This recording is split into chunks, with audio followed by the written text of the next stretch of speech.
Hello everyone, स्वागत है आप सभी लोगों का आपके अपने यूट्यूब चैनल स्टडी आईक्यू मंत्रा पर।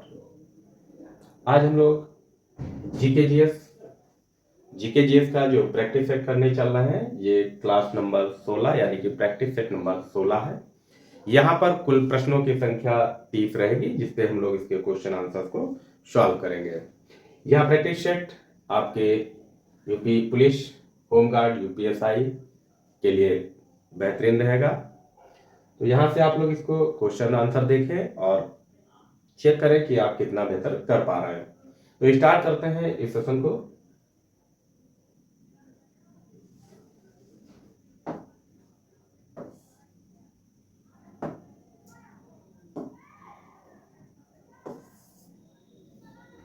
आज का पहला प्रश्न जो है,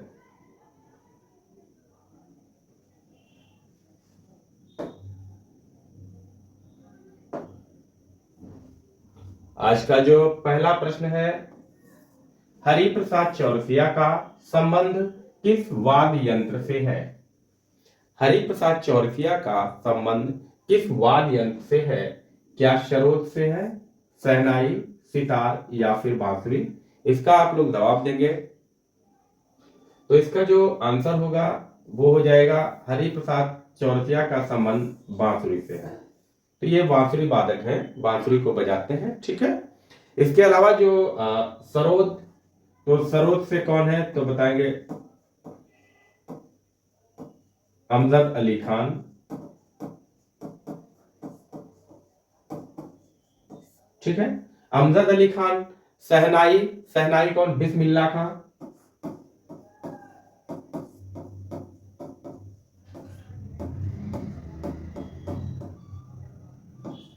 Bismillah Khan.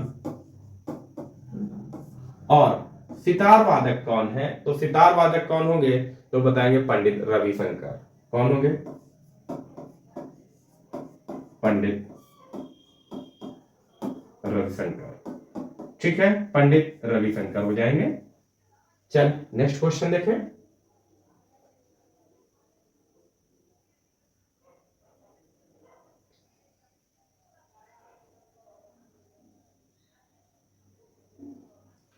Question number 2, Grammy award किस क्षेत्र से संबंधित है? जो ग्रैमी अवार्ड है या किस क्षेत्र से संबंधित है, यह प्रश्न आपको बताना है। तो ग्रैमी अवार्ड का संबंध किससे है? क्या संगीत से है, साहित्य से, खेलकूद या फिर नृत्य से है? तो क्या बताएंगे कि ग्रैमी अवार्ड का जो संबंध है वो संगीत क्षेत्र से है, ठीक है। ग्रैमी अवार्ड संगीत के क्षेत्र में दिया जाता है और यह किसके द्वारा प्रदान किया जाता है? तो क्या बताएंगे, national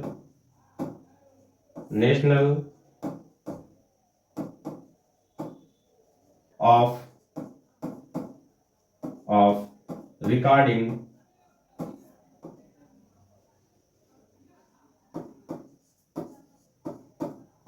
national academy of recording arts and sciences, art and sciences,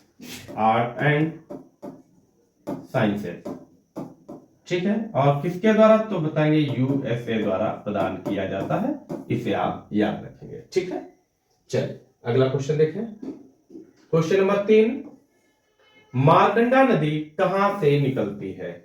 यह बताना है कि मार्कंडा नदी कहां से निकलती है। तो क्या बताएंगे, क्या यमुनोत्री हिमनदी से, शिवालिक पहाड़ियों से, मेवात या फिर गंगोत्री हिमनद से निकलती है? तो जो मार्कंडा नदी का उद्गम है वो कहां से है? शिवालिक से है, शिवालिक की पहाड़ियों से निकलती है। और कहां से? तो बताएंगे हिमाचल प्रदेश, ठीक है, हिमाचल प्रदेश से यह नदी निकलती है। और अगर आपसे पूछा जाए कि मार्कंडा नदी का प्राचीन नाम क्या है, तो इसका प्राचीन नाम क्या हो जाएगा?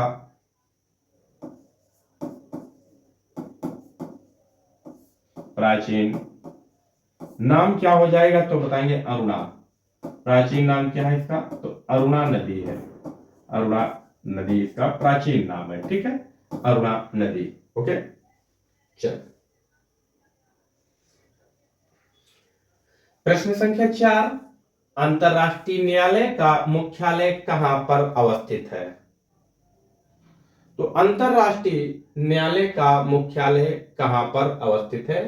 क्या जिनेवा में होगा, द हेग में होगा, न्यूयॉर्क में, या फिर पेरिस में? तो क्या बताएंगे?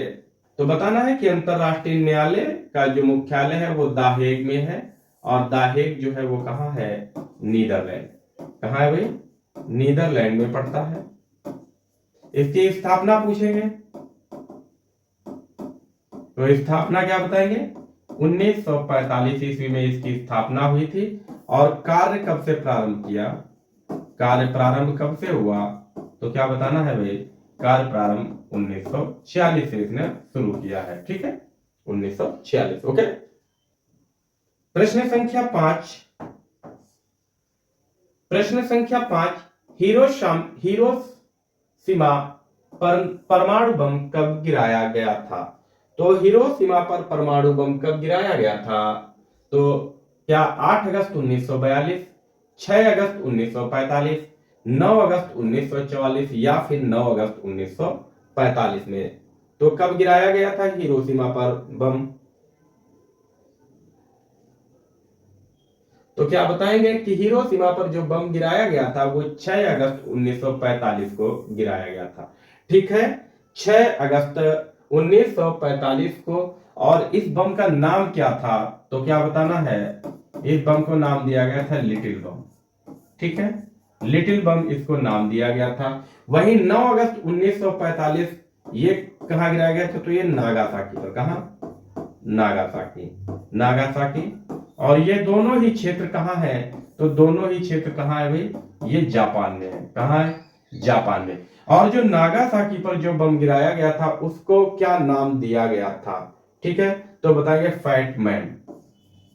Fat man. ठीक है, यहां लिटिल बॉय कहे, लिटिल बॉय। ठीक है, और ये फैट मैन हो जाएगा। इसको सही कर लेंगे, फैट बॉय। ठीक है, चल अगला क्वेश्चन देखें हम लोग। क्वेश्चन नंबर 6, संयुक्त राष्ट्र महासचिव एंटोनियो गुटेरस किस देश के प्रधानमंत्री हैं? ये आपको बताना है कि जो संयुक्त राष्ट्र के महासचिव हैं जिनका नाम एंटोनियो गुटेरस है वो किस देश के प्रधानमंत्री हैं, ये आपको प्रश्न बताना है। तो क्या बताओगे कि संयुक्त राष्ट्र के जो प्रधानमंत्री एंटोनियो गुटेरस हैं वे पुर्तगाल के प्रधानमंत्री हैं। ठीक है, पुर्तगाल के प्रधानमंत्री हैं। और इनको जो चुना गया है, दूसरी बार चुना गया है। ठीक है, कब? 1 जनवरी 2022 को इसका जो है अध्यक्ष चुना गया, महासचिव चुना गया 1 जनवरी 2022 को। और ये कब तक रहेंगे? तो बताएंगे 31 दिसंबर 2026 तक इनका कार्यकाल रहेगा। ठीक है, संयुक्त राष्ट्र यूएनओ इसकी स्थापना कब हुई है? तो बता देना 1945 में इसकी स्थापना हुई है। क्लियर है? प्रश्न संख्या 7, उद्घाटन के बाद लखनऊ के इकाना क्रिकेट स्टेडियम में खेला गया पहला अंतरराष्ट्रीय क्रिकेट मैच भारत और किसके बीच खेला गया था? कौन सा ये था? ये 2020 मैच खेला गया था। किसके किसके बीच में खेला गया है? क्या वेस्ट इंडीज, श्रीलंका, ऑस्ट्रेलिया और इंग्लैंड? तो यह किसके बीच में खेला गया है? क्या बताना है कि यह जो है वेस्ट इंडीज के मध्य खेला गया है। ठीक है, वेस्ट इंडीज के मध्य पहला जो है T20 क्रिकेट खेला गया। और कब खेला गया है? तो 8 नवंबर 2018। ठीक है, 8 नवंबर 2018 को पहला मैच खेला गया है। क्लियर है? चल प्रश्न संख्या 8, किसानों के लिए भूमि विकास बैंक द्वारा वित्त उपलब्ध कराया जाता है। तो किसानों को जो ऋण उपलब्ध कराया जाता है उनके विकास के लिए, तो ये कैसे? क्या अल्पकालीन, दीर्घकालीन, अल्पकालीन और दीर्घकालीन, या फिर इनमें से कोई नहीं? तो यहां पर जो होगा वो दीर्घकालीन ऋण उपलब्ध कराया जाता है। विकल्प बी जो है आपका सही रहेगा। ठीक है, प्रश्न संख्या 9, निम्न में से कौन सा गलत है? राज्यपाल राष्ट्रपति द्वारा नियुक्त किया जाता है। राष्ट्रपति के पश्चात पर्यंत राज्यपाल का कार्यकाल रहता है। राज्यपाल राष्ट्रपति को अपना त्याग पत्र सौंपता है, या फिर 30 वर्ष की आयु का व्यक्ति राज्यपाल बन सकता है। तो यहां पर जो है गलत आपको बताना है कि कौन सा गलत है। तो राज्यपाल की नियुक्ति जो है वो राष्ट्रपति के द्वारा होती है, ठीक है। राज्यपाल की नियुक्ति राष्ट्रपति के द्वारा होती है, और ये राष्ट्रपति के पश्चात पर्यंत, यानी कि जब तक राष्ट्रपति इनको बनाए रखते हैं तब तक ये अपने पद पर रहते हैं, बने रहते हैं, ठीक है। और राज्यपाल जो है राष्ट्रपति को अपना त्याग पत्र सौंपते हैं। जब वो त्याग देते हैं तो राष्ट्रपति को ही देते हैं। लेकिन यहां पर जो विकल्प डी दिया है ये गलत है। 30 वर्ष नहीं होती है, कितनी आयु होती है? 35 वर्ष जो है आयु रहती है, ठीक है। राज्यसभा के लिए, राज्यसभा सदस्य के लिए जो है आयु 30 वर्ष रहती है। राज्यसभा सदस्य के लिए आयु 30 वर्ष, और लोकसभा सदस्य के लिए आयु सीमा जो होती है वो 25 वर्ष रहती है। ये आप याद रखेंगे। राष्ट्रपति के लिए भी 35 वर्ष ही रहती है। क्लियर है? चलिए प्रश्न संख्या 10, पीलिया रोग रुधिर में किसकी मात्रा बढ़ जाती है? कि जब व्यक्ति के अंदर रोग पीलिया हो जाता है तो रक्त में किसकी मात्रा बढ़ जाती है? बिलीरुबिन, हीमोग्लोबिन, बाइल अम्ल, या फिर पायरुविक अम्ल की मात्रा बढ़ती है? क्या होगा?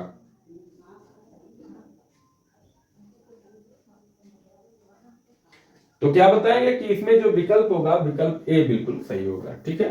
विकल्प ए यहां सही होगा। बिलीरुबिन की मात्रा बढ़ जाती है। क्या होता है कि लीवर में क्या होता है, लीवर में जो लाल रक्त कणिकाएं होती हैं, आरबीसी जो होती हैं, आरबीसी ये क्या होती है, ये टूटने लगती हैं या टूट जाती हैं, ठीक है, टूट जाती हैं, ठीक है। तो ये इसमें फिर लाल रक्त कणिकाओं की मात्रा कम हो जाती है, तो बिलीरुबिन जो है ये बाहर नहीं निकल पाता है, ठीक है, तब जाके जो है इसकी मात्रा बढ़ जाती है। क्लियर है? चलिए अगला क्वेश्चन देखें। प्रश्न संख्या 11, काजीरंगा वन्यजीव अभयारण्य निम्न में से किसके संरक्षण के लिए प्रसिद्ध है?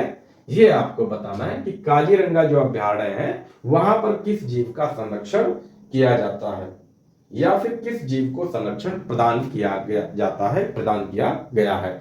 तो क्या बताएंगे? शेर, बाघ, एक सींग वाला गैंडा, या फिर हिरण।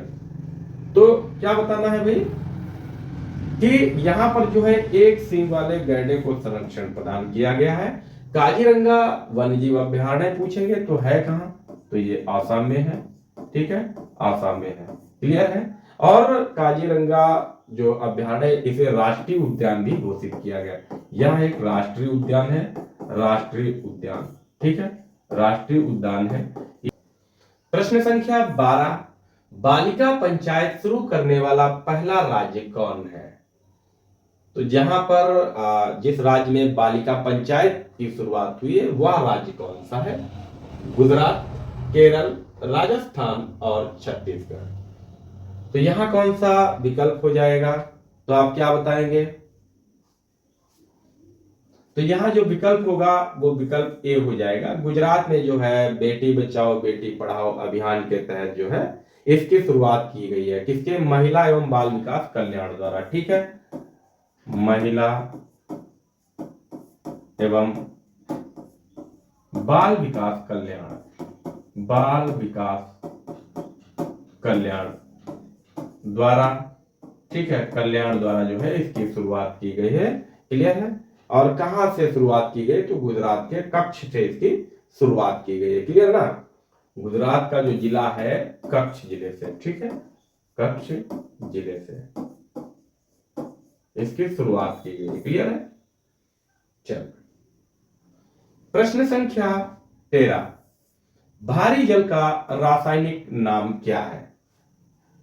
भारी जल का रासायनिक नाम क्या है?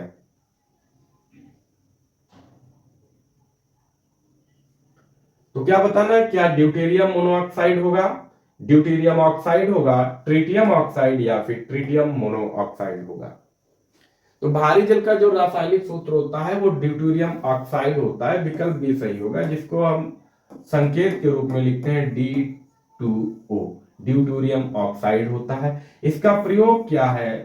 अगर प्रयोग पूछे तो प्रयोग बताएंगे नाभिकीय संयंत्रों में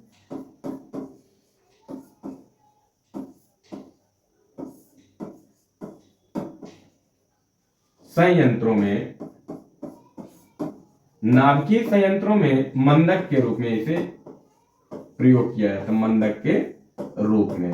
ठीक है, जो नाभिकीय संयंत्र होते हैं, ठीक है, वहां पर। क्लियर है।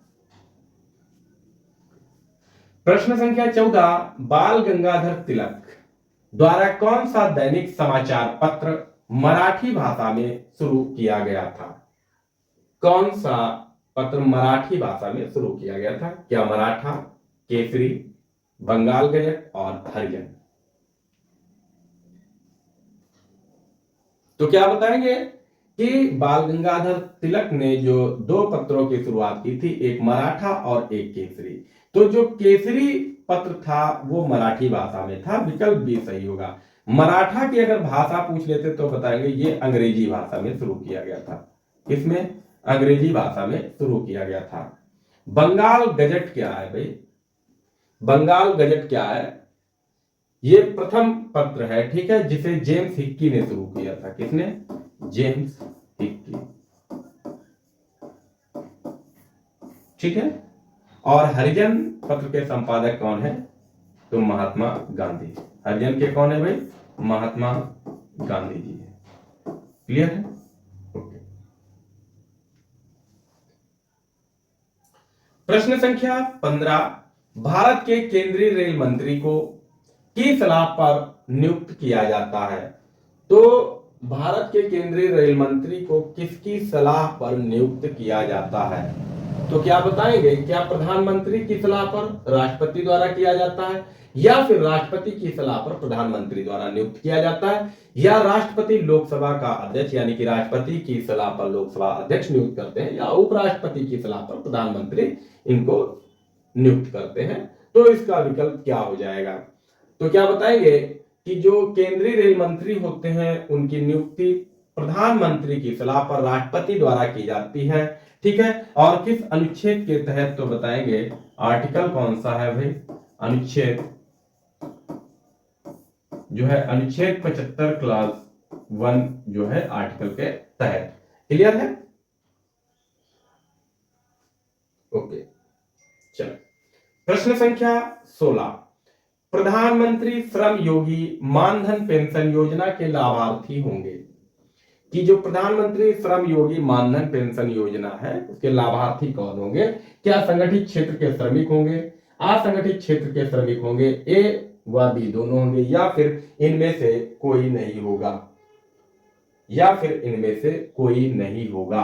तो क्या बताना है यहां पर? यहां बताएंगे कि संगठित असंगठित क्षेत्र के श्रमिक होंगे। क्या असंगठित क्षेत्र के श्रमिक होंगे? ठीक है। लाभार्थी प्रधानमंत्री श्रम योगी मानधन योजना, और इसकी शुरुआत कब हुई है?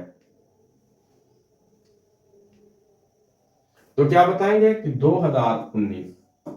ठीक है, 2019 में। क्लियर है?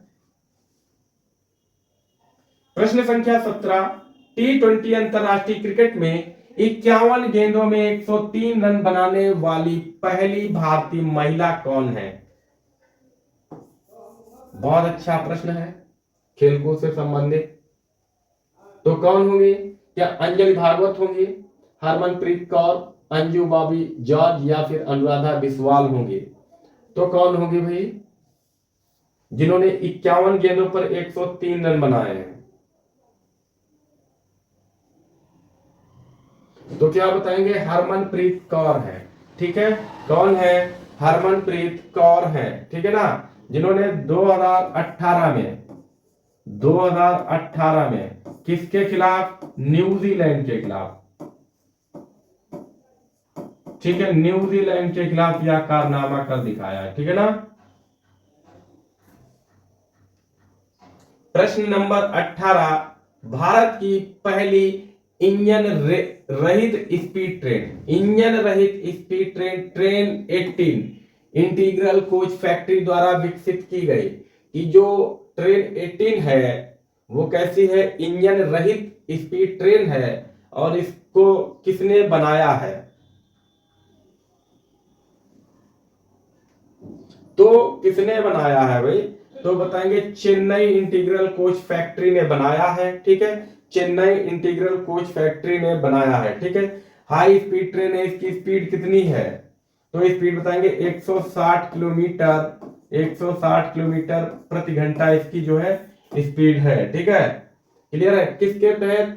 तो बताएंगे मेक इन इंडिया, ठीक है, मेक इन इंडिया पहल के तहत, मेक इन इंडिया पहल के तहत, पहल के तहत जो है इसको बनाया गया है, ठीक है। चलिए प्रश्न संख्या 19, राज्यसभा के सदस्यों का निर्वाचन कितनी अवधि के लिए होता है? राज्यसभा के जो सदस्य होते हैं वे कितने समय के लिए चुने जाते हैं?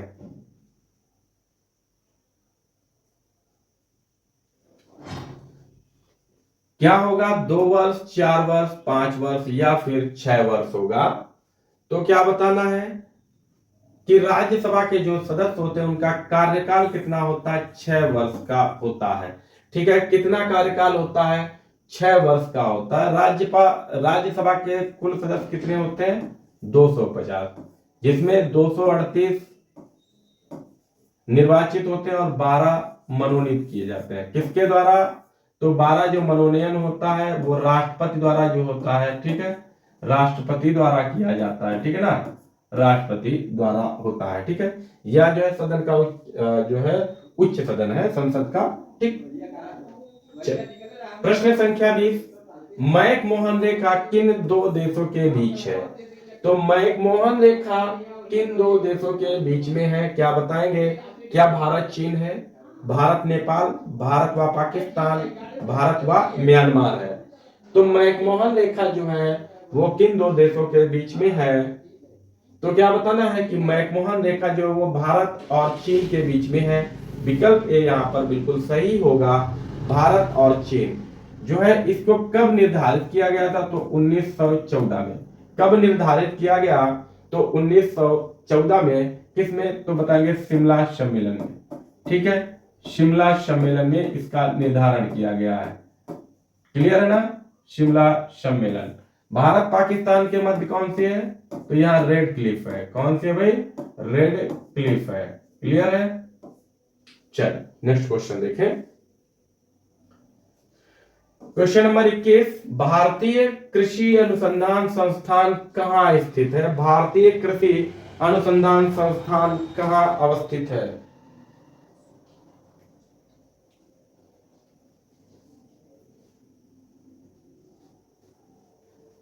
क्या है कि देहरादून, मंसूरी, बेंगलुरु या फिर नई दिल्ली?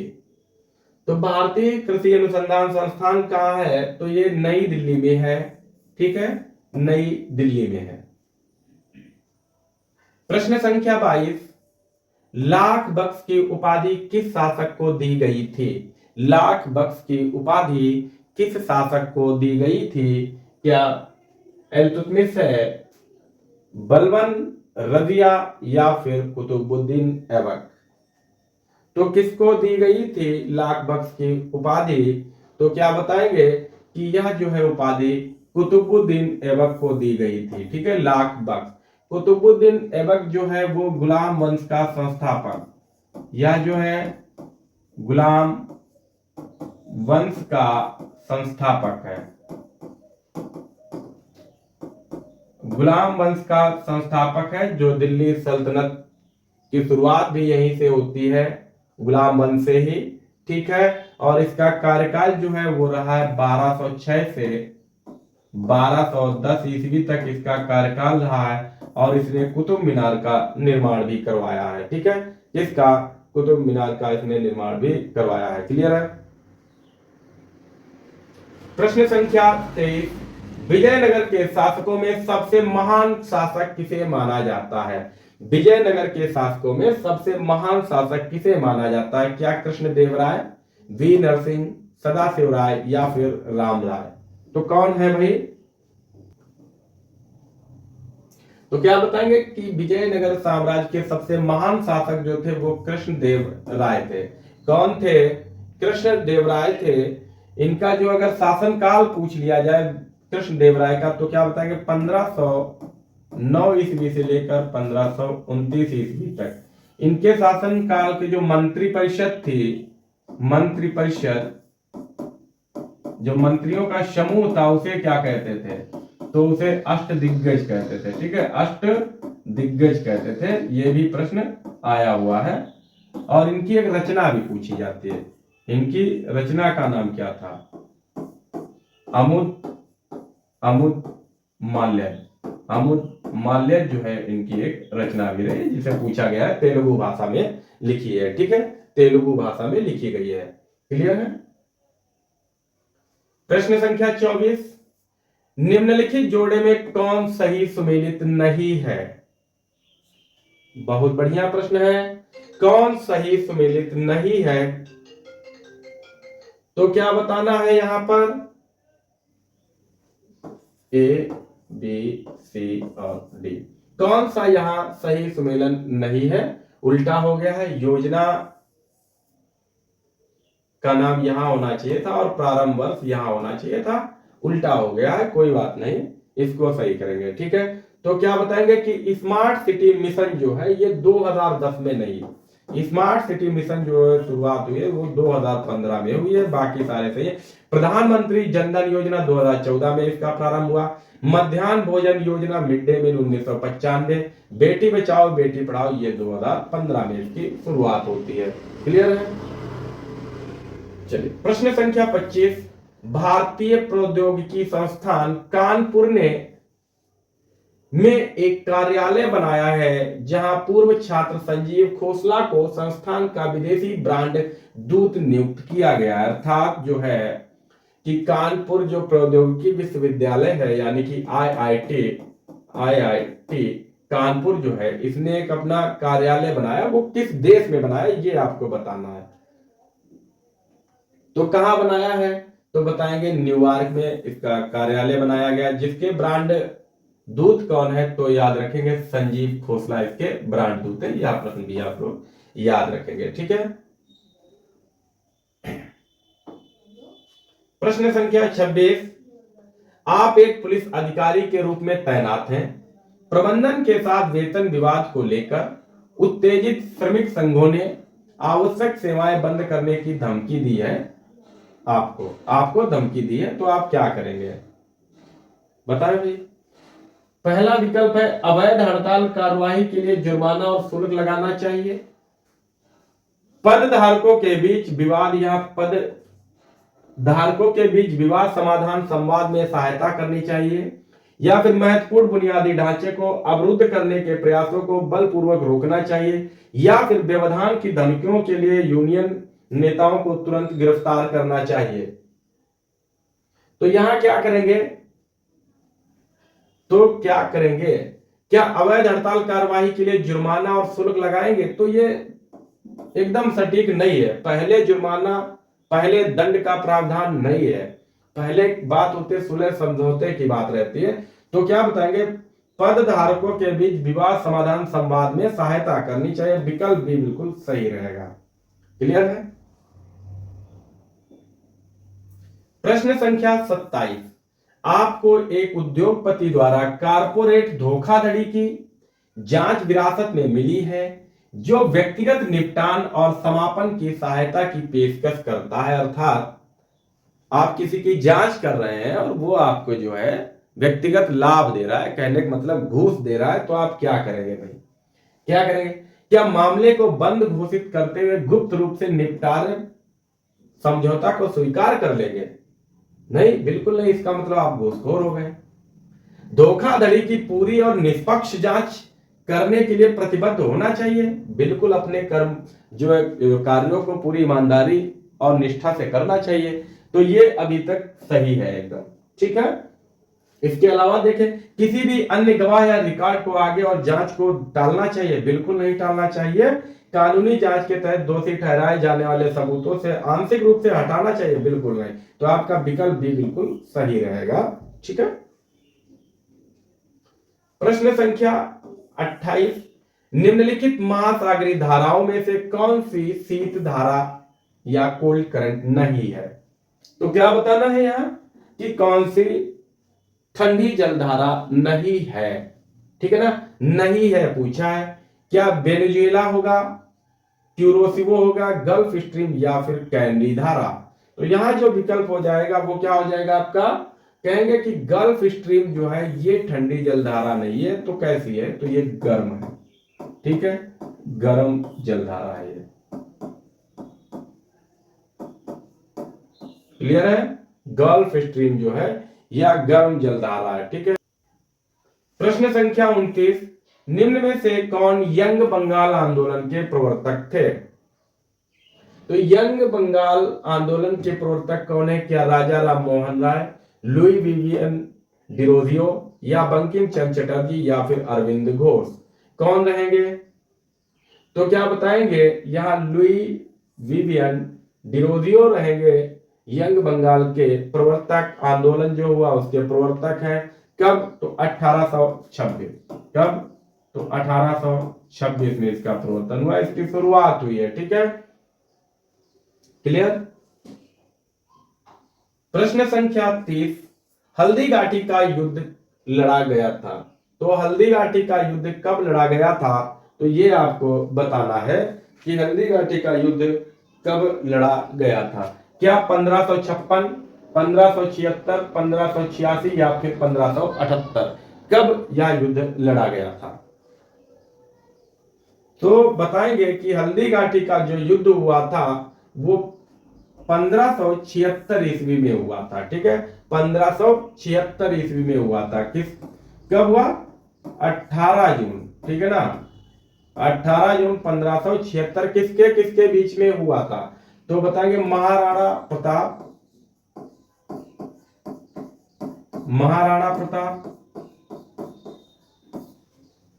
व अकबर के मध्य यह युद्ध हुआ था, ठीक है। 1556 में क्या हुआ? तो यहां पानीपत का द्वितीय युद्ध हुआ था, पानीपत का द्वितीय युद्ध, ठीक है। ये किसके बीच हुआ? तो बताएंगे अकबर वर्सेस हेमू, ठीक है, हेमू। अकबर की तरफ से किसने युद्ध लड़ा? बैरम खान, बैरम खान ने, ठीक है, ये इनके संरक्षक थे बैरम खान, क्लियर है। चलिए लास्ट क्वेश्चन है, सेंट्रल बिल्डिंग रिसर्च इंस्टीट्यूट कहां पर स्थित है? सेंट्रल बिल्डिंग रिसर्च इंस्टीट्यूट कहां पर रिसर्च है स्थित है? सेंट्रल बिल्डिंग रिसर्च इंस्टीट्यूट कहां पर स्थित है यह आपको बताना है। तो क्या बताएंगे कि सेंट्रल बिल्डिंग रिसर्च इंस्टीट्यूट ये जो है ये रुड़की में है, ठीक है, कहां है? रुड़की में है। और इसकी स्थापना अगर पूछा जाए, स्थापना तो कब हुई थी इसकी स्थापना? इसकी स्थापना 1947 ईस्वी में हुई थी, ठीक है, क्लियर। तो हम लोगों ने 31 प्रश्नों को कंप्लीट किया है और आज सेशन यहीं तक रहेगा, अगला सेशन आपको बहुत जल्द मिलेगा। Okay, thanks for watching.